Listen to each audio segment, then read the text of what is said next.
ଘରେ କେହି ନଥିବାର ସୁଯୋଗ ନେଇ ଘରୁ କଳାକନା ବୁଲାଇ ଦେଇଛନ୍ତି ଚୋରମାନେ। ନଗଦ 3 ଲକ୍ଷ ଟଙ୍କା ସମେତ 2ଟି ସୁନା ଚେନ୍, 2ଟି ମୁଦି, କାନଫୁଲ ଓ ସୁନାହାର ଇତ୍ୟାଦି ଲୁଟ୍ କରି ଚୋରମାନେ ଚମ୍ପଟ ମାରିଥିବା ବେଳେ ରାୟଗଡ଼ା ଜିଲ୍ଲା କଲ୍ୟାଣ ସିଂହପୁର ବ୍ଲକ ଦାନୁସାହିରେ ଘଟିଛି ଏହି ଘଟଣା।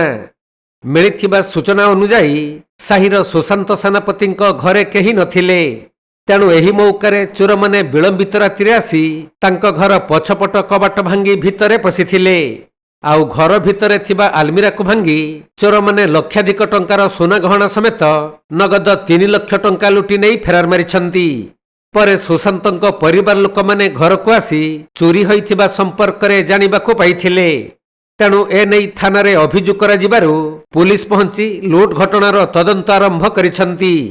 तो 2 दिन तले सर आम गाँव को जाइलु गोटे मला कार्य पड़ता 2 दिन मंगलवार दिन गलु बुधवार दिन रही आज सकाले आसिलु आसला देखला घरे पूरा घरे दांड बाटे चाबी पड़ी बारी पटे कबाड़ भांगिकी गोटेज भांगिकी सब जिनस पत्र फिंगा फिंग कर पैसा सुना थिला धरी पड़े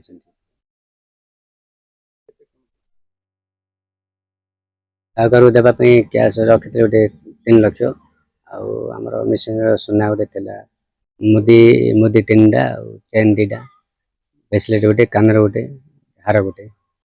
रायगड़ारू प्रफुल्ल कुमार बेहेरांक रिपोर्ट, कोणार्क लाइव।